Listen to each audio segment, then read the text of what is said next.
From time to time, one of our lovely Declutter Hub members shares their story on the podcast. Christina is only a few short weeks into her journey with us, but is already making big breakthroughs. So today we're here to talk about what it feels like when you decide to take the plunge into unknown territory and commit to a fresh way of thinking.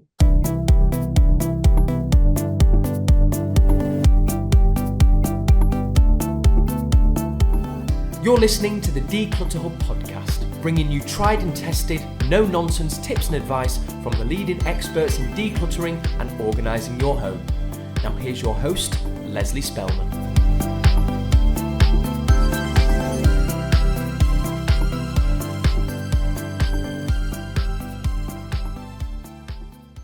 Hello and welcome, listeners. I'm Leslie. We're delighted you're here to join us as part of your decluttering journey. So whether you're brand new today or have been listening in for ages, we want to say thank you so much for being here. It means so much to Ingrid and I that you turn up every week to listen to and support us while we talk all things decluttering and organising. We'd love to help more people with their quest for a clutter-free home, and our podcast is a fantastic way for people to be inspired to take action. We have a favour to ask. If you like what you hear, be sure to hit the follow, subscribe, or like button on your podcast player. Share us with your friends or share your thoughts on the podcast by leaving a review. Hello, and welcome, Christina, to the podcast. I am so happy that you're here. And Christine has looked terrified to be here up until now, but we've had a big, long chat, and now she's really happy and she's going to be amazing. So thank you so much, Christina, for taking the time out of your day to be on the podcast. Thank you so much, Leslie. I really appreciate being invited. I'm super excited to be here. I know. So the reason why you're here, really, is because, I'll give a little bit of background to the way that I was like, oh, I'd love Christine to be on the podcast. So you joined us a few weeks ago, a couple of months ago now, after the Clear Out Your Clothes challenge. And it appeared to us that you completely immersed yourself in the learning in the Declutter Hub membership. And you were very, very insightful and were making breakthroughs right from the start emotionally. And I loved that it had come so quickly. And so I really wanted to, quite often when we talk to members, we talk about people that have been on a decluttering journey for a while and the breakthroughs they have made over months, over years sometimes. And yours is a little bit shorter. So I just wanted to have a slightly different perspective on what it's like to be a Declutter Hub member and the journey that comes along with that. So Christina, tell us a little bit about yourself, where you're from, and things like that. Let's get started right at the beginning. Sure. So Leslie, I currently live in southeast Georgia, or actually northwest Georgia. I have been I've been on a decluttering journey for almost 15 years on and off. I'm not really sure how it started, but I just remember coming home one day feeling overwhelmed by the amount of stuff that seemed to be in the house. And I just started, going into closets and just throwing stuff out. And I was frustrated and I was angry all the time. And I just felt trapped and like I couldn't take a deep breath. And so I really, looked into it. I read a few books. I, checked stuff out online. I really even thought at one point to hire a professional organizer. And, there were a couple other books and programs that came out on the market. So I started, delving into that. And, at the time, I had a daughter. She was 4 and I was expecting. And so I didn't know if it was tied to some sort of nesting instinct or whatever, but I really walked into my home one day and I decided, hey, I need a clean space. Everything needs to have a place. I'm going to have another baby crawling around here soon. Like, how do I get unburied from all this stuff? So I've done it a couple different times. I was previously married and I was married to somebody who was a collector. He liked to collect things. I like to collect things. And so one day it just came to a head and I had to make a change. I had to make a change. So I found you guys on Facebook, the Clean Out Your Clothes challenge. And I was like, you know what?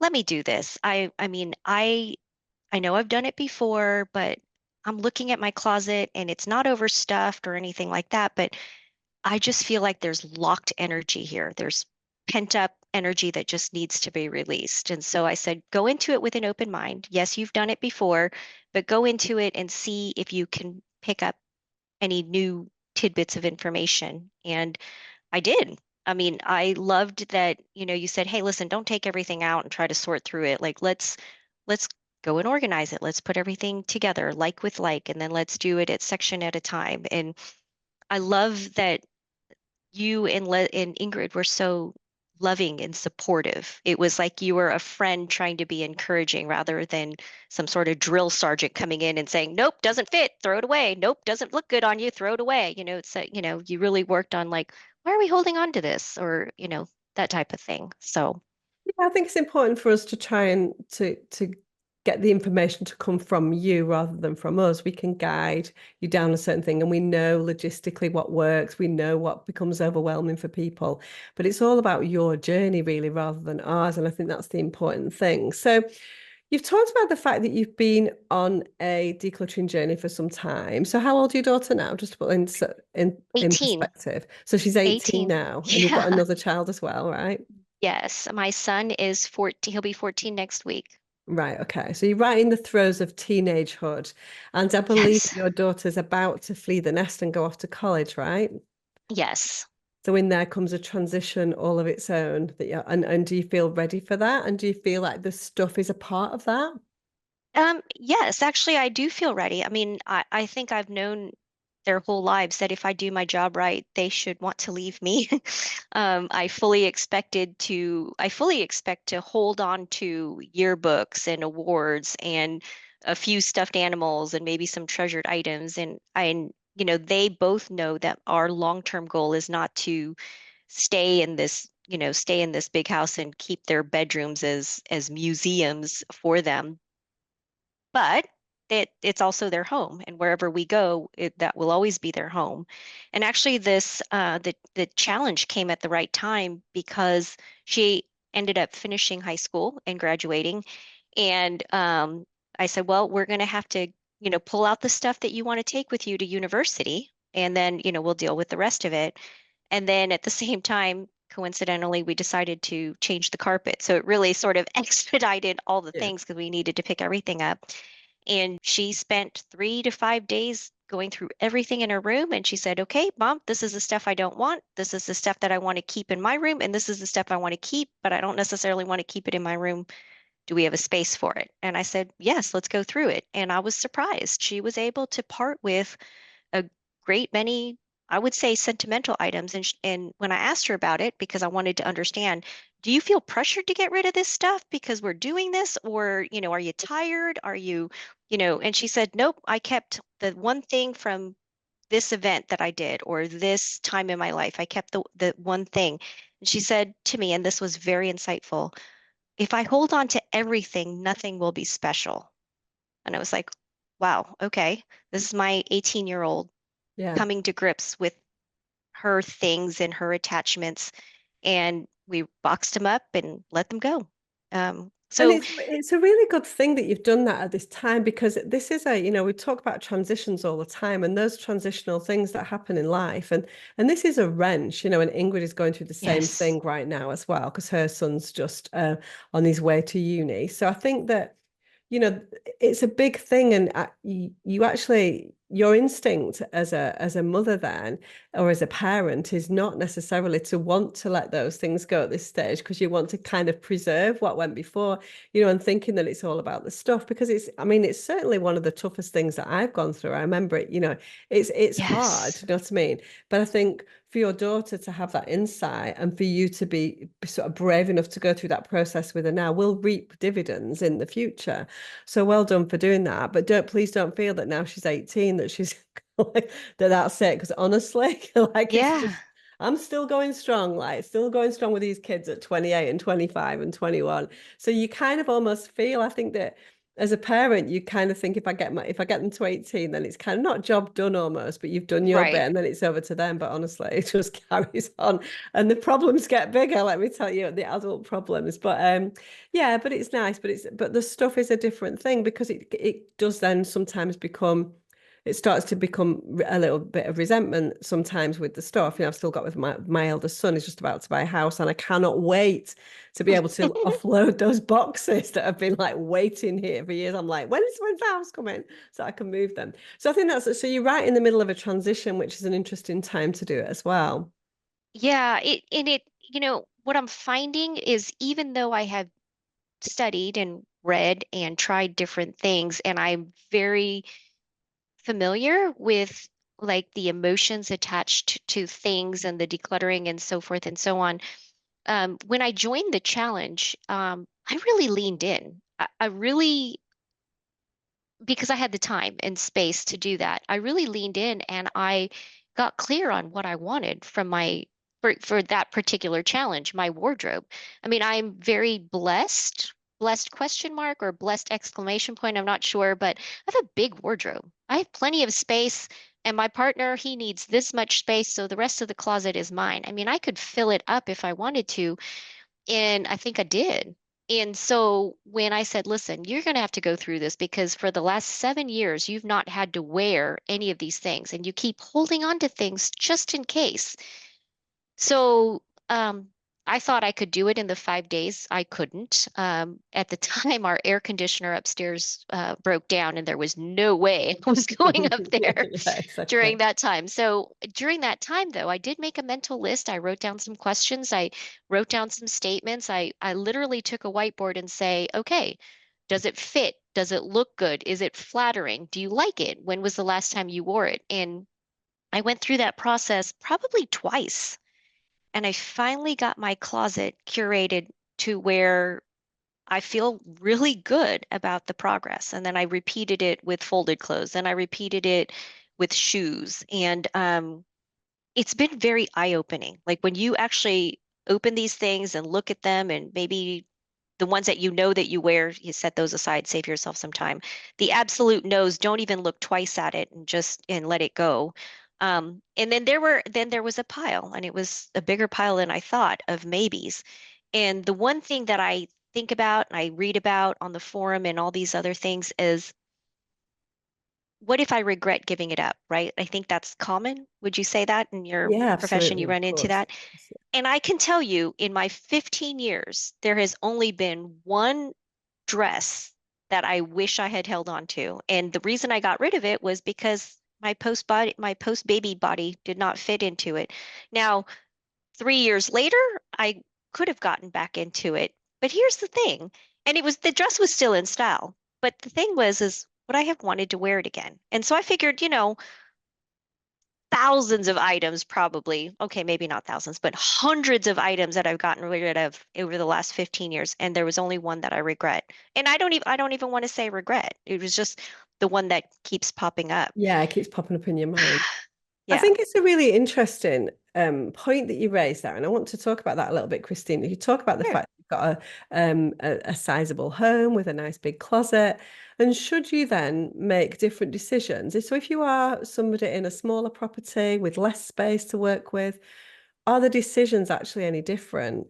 And so, in principle, you should have to, the emotional connection to stuff is the same, and you should go through each item in the same way. But the reality is that you can allow yourself the benefit of the doubt a little bit more if you've got a little bit more space.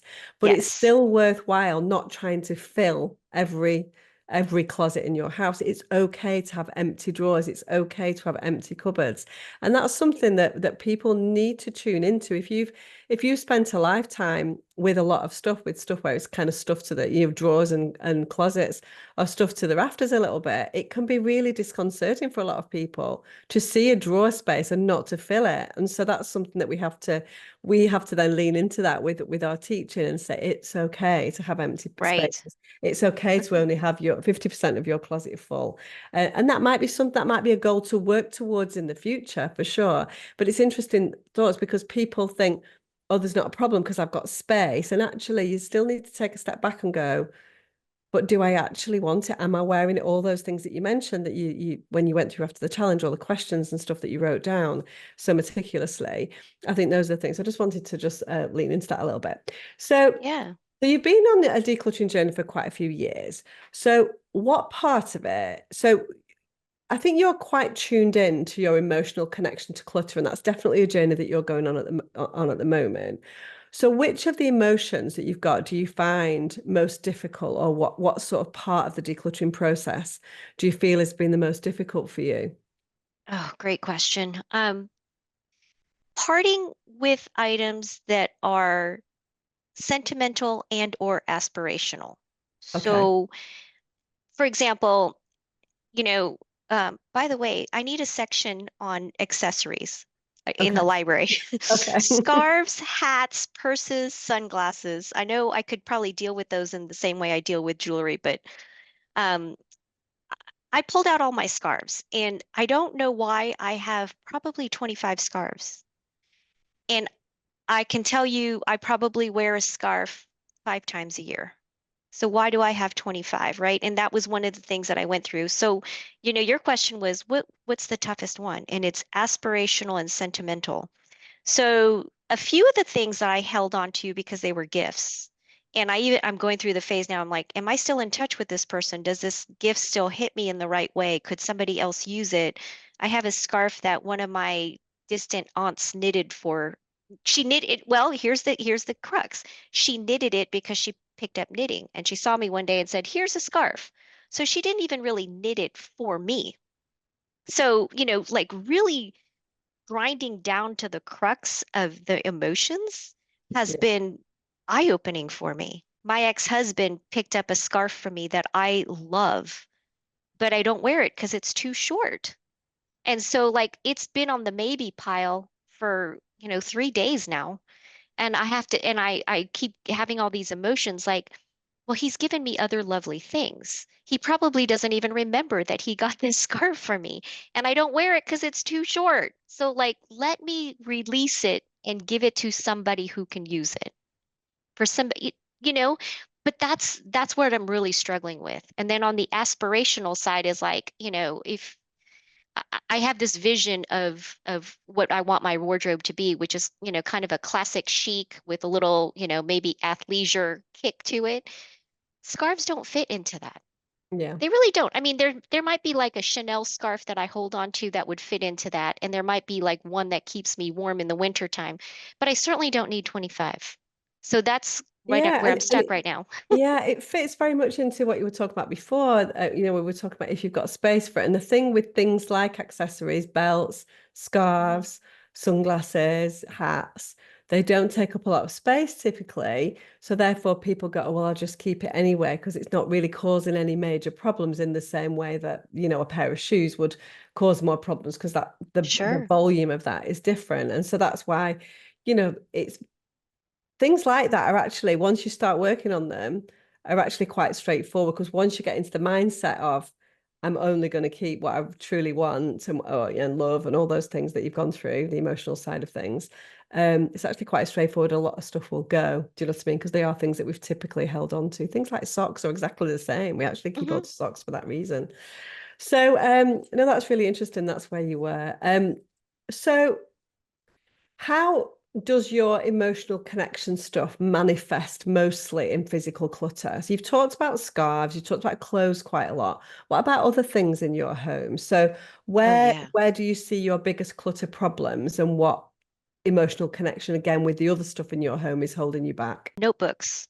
Oh Okay. my gosh, Leslie, you don't even want to see my notebook collection. Like I watched Ingrid's little mini project thing. I'm like, girl, that is not a notebook problem. Let me show you a notebook problem. And we might have to spend some time on this later in my journey when I'm ready. But honestly, I have like, look, I get the notebooks that I can rip pages out and move those along, but I also have a couple of really nice journals that I've started to write in.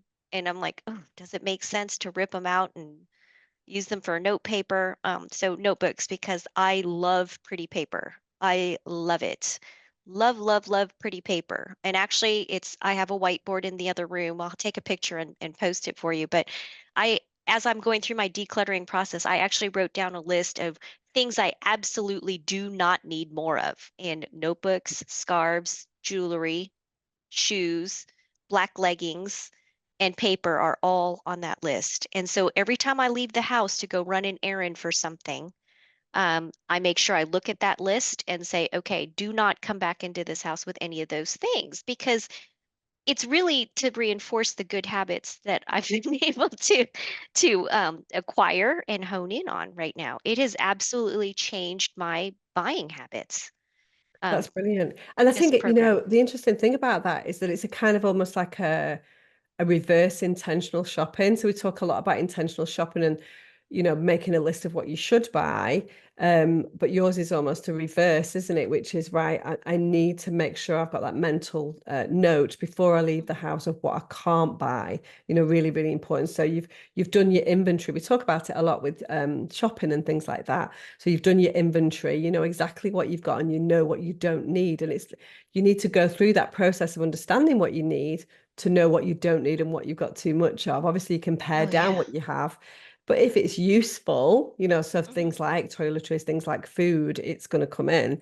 But do you know what I mean? So you know that you've got sufficient black leggings, because probably you do wear quite a lot of black leggings. There's no point in letting go of them, but you don't need more. So that's really handy. And where have you got that written, Christina? I have a whiteboard in my in my other room. It's a little covered up with other things, but I will take a picture of It's it and covered up send with it to you. scarves and black leggings, isn't it? Yes, scarves and black leggings. Well, and I actually thinned out my black leggings, because when I took all the leggings out, I was like, I like to keep it simple, right? Black, so everything goes with it. Um, I took out the ones that had no stretch left.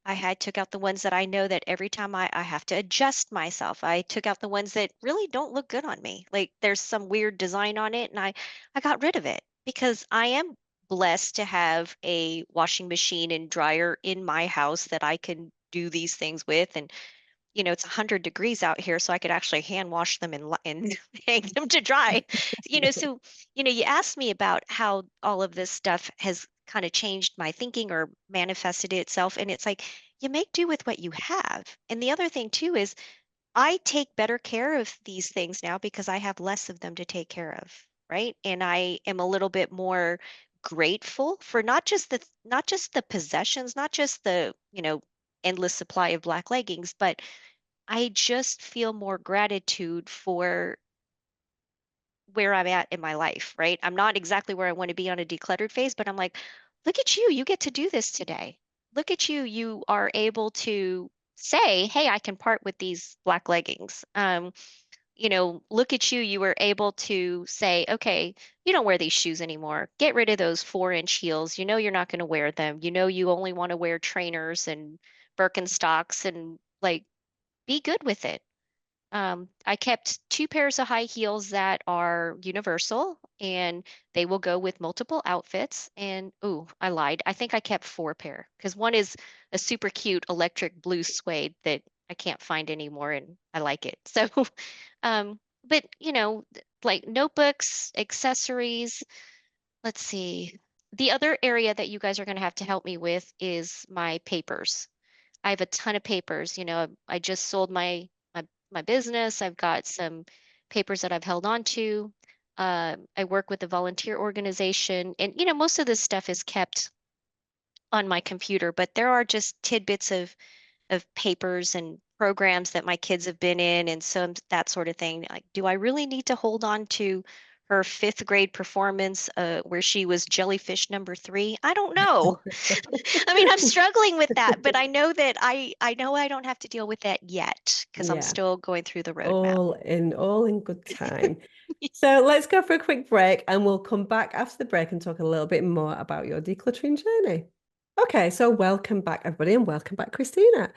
I wanted to talk about the fact that I love the way that you're flipping things to look at the positive side of things. We have a kind of a mantra, if you want to call it that, if in doubt, keep it. So we try and look for the positive sides of things, because just reframing things into a positive mindset and not looking at decluttering in a negative way is really helpful. So I love the way that you say, how lucky am I that I can choose today to spend on a decluttering project? How lucky am I that I can choose to let go of these things? And of course, the kind of reverse intentional shopping, which we're definitely going to add into our arsenal now, Christina, now that you mentioned it, because I don't think we've ever talked about that before. I absolutely love that. So thank you so much for sharing that with us, because I think that can be very powerful if people are in the right mindset where they love to look for the positive spin on things. And that may come a little bit later. I want to talk a little bit more about your journey in the Declutter Hub membership. We talked about the fact that you've only been with us a couple of months and that you've already made these great breakthroughs. And I know there are certain things within the Declutter Hub membership that you felt were missing before that you've really kind of connected to. So you want to share a little bit more about that? Yes, absolutely. So one of the things that I really love about the Decluttering Hub membership is the success sessions. As soon as I joined one, and it was in the middle of the timer thing, and I had read all the things, but I forgot what it was, and so I just kind of chimed in. I just tuned in a little bit to see what people were doing, and then I realized, oh, I need this in my life, and so I put them all on my calendar.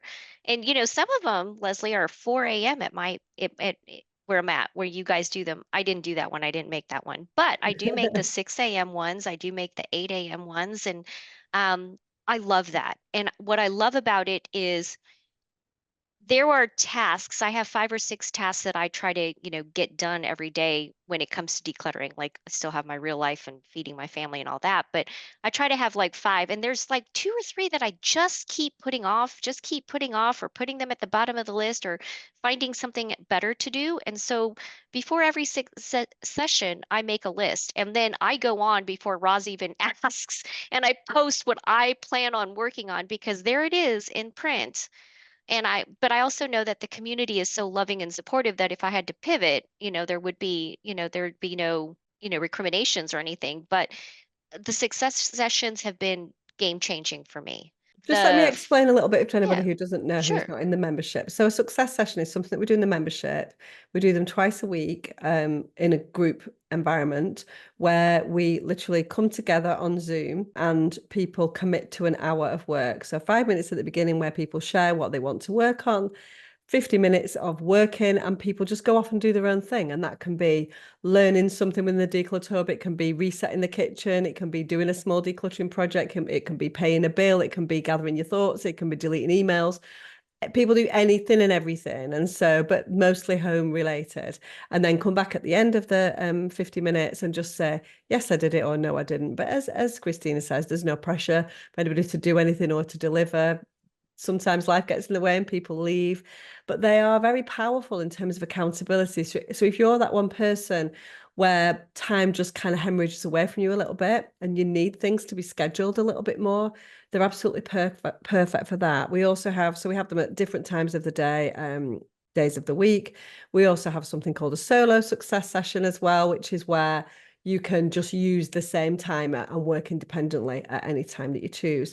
So the solo success sessions have been a game changer. We've had them 2 or 3 years now, I think, in the membership, and they are something that really helps certain types of people who struggle with that accountability. So thank you for sharing that. It was funny, I was just talking to somebody this morning who said that they hadn't been to one and they were not quite sure what they would do. And it was somebody who said that she has struggled because she had lots of bits and bobs left from different projects. She got a little bit of donation from here and that little chore that had not been done at the end of that. And I sort of suggested, why don't you use that 50 minutes to gather your thoughts together, to write a list of what's outstanding, then you can clear the decks, then you can get started, do a reset and carry on on with your next projects. So kind of finishing off all those kind of loose ends almost. So thank you for sharing that about the success sessions. Yeah. So anything else that you've really connected to? The forum, the membership forum. I there are different topics in there, and there's like a weekly challenge and those types of things, and they have been really, really helpful. And there's a member, and I can't think of her name right now, but she does this thing where I was catching up with her either on her July goals or something like that, but she posted what her goals were. And then yesterday was the 15th, so Ross poked us to update, hey, what kind of progress are we making? So I love that. But not only did she post what her what the updates were, she also wrote down her observations. Like, what has she, like, here are some changes that are happening as I'm doing this. And she's so eloquent, and she is noticing the changes. So I started doing it as well. The thing is everybody's journey is going to be completely different. I came into this with time, space, and energy to do this. I know not everybody has that right now. Like, people have kids or family members that they're having to take care of, or they have stressful jobs. And so everybody's journey is going to be different. So the one thing I would say is, for sure, if you're on a decluttering journey, if you're trying to make space for yourself, like, really look at, first listen to the podcast, definitely lean into, the membership. There's so many options, to be flexible, but also schedule that time for yourself. You really have to schedule it. And it doesn't matter if it's one drawer or one room or one household. Like, if you do something, you're making progress. And I think, like, tuning in to what's happening to you as you find your successes is really important. And like, if you get stuck, reach out to people in the forum, because they want to help you. And you might be helping somebody else by putting it out there, because maybe somebody else is not comfortable putting it out there, or it hasn't really occurred to them, or maybe they weren't able to articulate it, but you're like, that's exactly what I'm feeling right now. So I guess the biggest thing for me is the community. There's just a lot of nice people in there, and who are really invested in your success, because if they see your success, then they feel like they can do it too. Does that make sense? Yeah, absolutely it does. And I think the forum is going to be different things to different people. So for some people, it's a place to post. It's definitely, we've got people in the forum who like to post their own journey so that they can look back on it and see the progress that they have made, because sometimes it's really hard to remember how far we have come.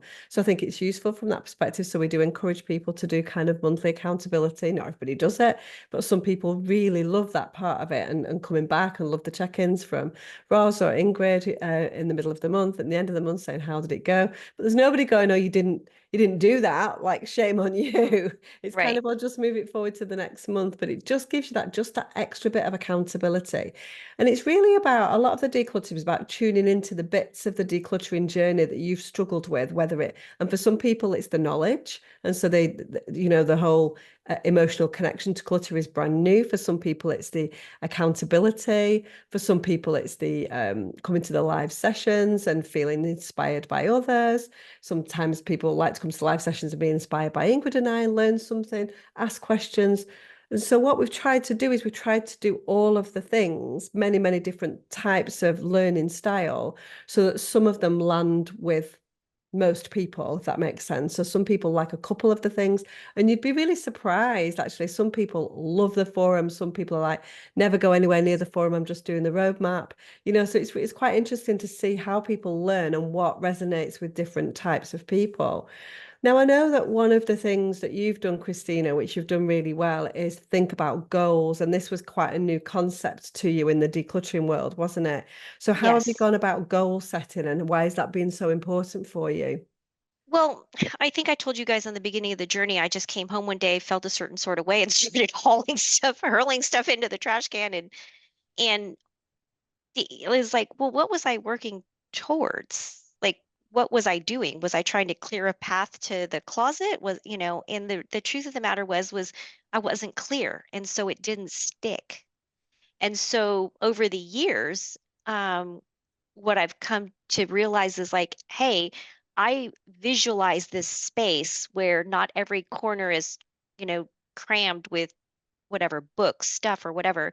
I dream of, my partner coming home and saying, hey, Christina, we're going to jump on a plane and go to the Grand Canyon. Let's go. And know exactly where to go to pick up my one bag, my travel stuff, and be able to go and lock up the door and know that everything is okay, because I don't need a passport to get to the Grand Canyon. You do, but I don't.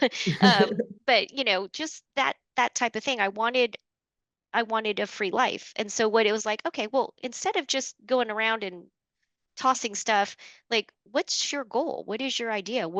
So I visualized it. I actually did a vision board of what I want the inside of my house to look like. Did a vision board of what an outside living space looks like. And they didn't all happen right away. In some cases, it took years to get the outside living space to look a certain way.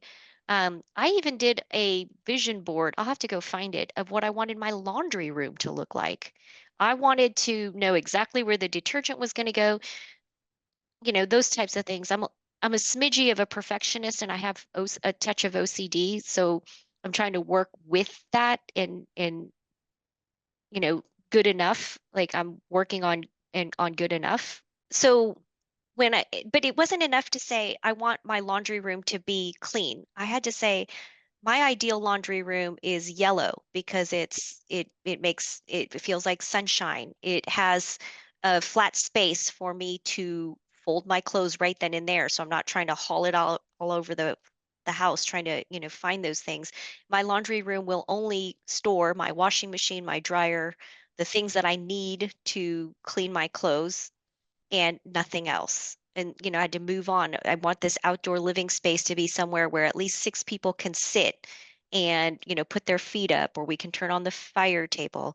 I want the kitchen to be in such a way where, when I'm setting the table, I go to that cabinet and I pull out all the dishes that I need. Go into that one drawer and do those things. When it came to my clothes, what do I want my clothes to look like? What do I want to feel like when I leave the door? Do I want to be fidgeting and having to tug at a skirt or making sure that my button doesn't gape? Do I want to do that? When I'm going out somewhere? So the importance of goals is not just to say, I want this, but to be really specific. And it's okay to rework your goals. That's the other thing I'm learning is it's okay to rework your goals, to be more specific or to completely go in a different direction. Because as you go through the process, you might say, hey, you know what? I'm not really more of a classic chic Audrey Hepburn type. I'm a little bit more bohemian, and it's okay. It's so interesting actually, because I think a lot of people will be like, oh, that seems quite advanced, talking about your vision board for your laundry room or for your outside space seems quite advanced, but it's the very thing that's going to motivate you forwards. Now, some people, if they're really struggling with clutter, can't see beyond. So a goal won't be that to everybody, but that's Sure. your goal because of where you are and you want that ultimate goal. And then it's about breaking those goals down into something that's going to be able to be achieved this week, this month, this year, whatever, to get yourself to that ultimate goal of what your laundry room is going to look like. So, but I love that positivity. And you're very insightful, Christina, with your thoughts and thinking about how this process is going to work. And I think that's why, I wanted to just come on the podcast, because you probably think about things in quite a deep way. And so I think that's really useful to frame those goals in a way that you look for your ultimate dream kitchen. And it's not like, oh, it's not about it being yellow. Can't remember, was it your kitchen or your laundry room being yellow? It's about, I only want the things in it that are going to serve me for laundry, or I don't want anything in my wardrobe that gapes or there's got a button missing or whatever that might be. So goal setting is so important. And the problem is, of course, when we first start decluttering and we think, oh, we're going to spend some time decluttering today, we skip all of that preparation and goal setting and launch ourselves into the stage where we're launching stuff into bin bags ready to throw away, and then we can't keep the momentum going because we don't know where we're working towards. Right. So I love the fact that goal setting has become so important to you, because it is the foundational part of a decluttering journey. And only when you get to those goals, you can look back and go, I did that and I got what I wanted, and therefore I did it in my laundry room. I can do that in my bedroom. I can do that in my bathroom. I can do that again, or I can reframe my goals. I can think about what those goals are again. Now I don't want it to look like that, and I realize that that's not perhaps what I wanted. So what can I think of that's a little bit different or whatever? As we transition, as your children start to leave the nest, your goals will alter because of that. I mean, you might start to repurpose rooms. You already spoke about the fact that, I'm sure you're going to keep your daughter's bedroom for her, but like certainly, we had 3 kids here. My eldest son, now at 28, doesn't have a bedroom here anymore because he's going in his own house. And so we kept it for a while, but now it's my husband's office because that was more important because we were hitting COVID and all that. So we did yank it away from my son. He was like, where's my bedroom? Like, more important things to worry about, but you've still got a bed if you want to be here. Do you know what I mean? So it's things like that. So I think thank you for sharing that, because I think goal setting, vision boards, whatever your goals look like, written down, magazine articles, whatever that is, ideas, write it down so you've got a record of where you wanted to get to at the beginning, because it can be really easy to lose sight of that. Oh, absolutely. And it is so powerful. And like everybody's goals are going to be different, right? Like, so you said it earlier, I've been working on this for a long time. For some people who might just be so completely overwhelmed, their goal might be just to get all their dishes in the dishwasher Yeah. today, and Yeah. that is fine. And I think the other thing too is it there's something so very powerful about actually writing it down, pen to paper. Typing it or plugging it in your phone, it works for some people. For me personally, like I have to write it down either on a whiteboard or piece of paper that I can carry around with me. I mean, I took a picture of my whiteboard to say, okay, we are going out to get these things. You are not bringing home these things. And I don't even need the list anymore, but for the first couple weeks, yeah, I needed the list.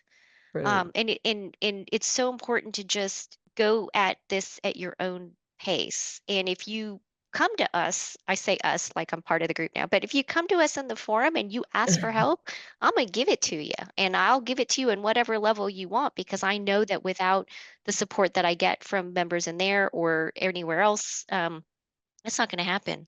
I am absolutely motivated, by trying to help other people to do that in their way, right? Not my way. That Yeah. doesn't work. Have you ever tried to tell your husband to do something? No, you got to make him think it's his idea. Exactly. So we're coming to a close now on the podcast. Is there anything else that you'd like to share with us, Christina, before we go? Really, mostly just, if you're doing the roadmap or if you are going at it at your own pace, absolutely do it, make sure you get plenty of rest, take plenty of breaks when you can. I mean, break everything down into like 5-minute segments if that's all you have. I mean, because you will build up to it. And I will tell you from experience, I tried to go off the roadmap and not prepare. I, didn't do all the prep stuff, and it backfired on me. And so, absolutely take the time to get your water, turn off the TV, get your bags out, set it up, do your donation station. It's a game changer. And if you do nothing else before you start, at least get set up. I mean, that's my number one recommendation. The problem is it's not sexy, is it? Getting bin It's bags really and not. getting water and turning the TV off is not the No, sexy part of decluttering. We want to launch in and get those no. bags out the door. Leslie, if it's okay, I'd like to just say a few more things. First of all, thank you so much for inviting me on the podcast. And I was very excited and a little nervous, but I want you to know that I was sucked in after listening from the Clean Out Your Closet challenge. Was listening into the podcast and everything, but it's the energy that you and Ingrid bring. And what I mean by that is I could tell right away that, this is very, very personally important to you. And I don't know if that's making sense, but I picked up on that right away. I think you mentioned to me before that the podcast is, or the Decluttering Hub's been around for 5 years, and I am blown away by where it's at. With the membership and all the varieties of ways of learning and holding people accountable and being supportive. And I think for most people who are on some form of decluttering journey, the biggest thing that they're missing is probably accountability, real time, and support real time, right? Like anybody could go to a book and people can go back to the book, or they can take a lesson, or they can take a course, or they can hire somebody. But what you guys have created here is something like, hey, this is really important to us, and we're here to support you. And I know that there's so much that goes into supporting and keeping this going and keeping things fresh, and the live sessions and the tech sessions and the new lessons and the masterminds and things like that. And it's super impressive. And I don't know what else to say except for, coming across a little fangirl here, but it has absolutely transformed my life. It's helped me in my relationships. It both inside the house and outside. It has helped me understand myself better. Um, And I think that's a lot of what people who are going through a decluttering process, whether they're brand new to it or have been struggling with it for a while or are almost across the finish line. And that is, it's really about getting clear with who we are. And so, thank you for so much for the support and the podcasts and the accountability and the success sessions, but really just the loving support, the community that you guys have built. It is powerful, very Oh, you're powerful. making me cry now, Christine. Ending on it. Oh, thank you. That's so kind of you to say. I think it is, 5 years in always gives us an opportunity to reflect on the kind of what we have built. And it kind of reminds me of the first day that so Ingrid and I, it was like 6 years ago actually, when we decided that we wanted to do something online. And it was so important to us that whatever we did in our one-to-one businesses, that we could bring that to the people that we were supporting online, whether they were people that would listen to our podcast, listen to our free content in our Facebook group, or whether it was indeed people that, took that plunge to go a little bit further and paid for extra support in the membership. And I think that it's important to us because we just felt that, our one-to-one businesses, we couldn't get to as many people as we wanted to help. And so it's so important to us to be able to do that week in, week out with our free content and with our membership as well. So we're glad that it's hitting home because it seems as if it's working. We absolutely love it. If we didn't love it, we wouldn't be doing it. We feel very passionate about each and every person's journey. And I'm so glad that you're a part of it as well. So thank you so much for being so gracious. Thank you for being here. And here's to the next 5 years of the Declutter Hub and our lovely members. So thank you everybody for listening, and we'll see you all next week. Thanks so much for listening to the Declutter Hub podcast. Don't forget to subscribe to us in your podcast player so you don't miss an episode, and we'll see you next week.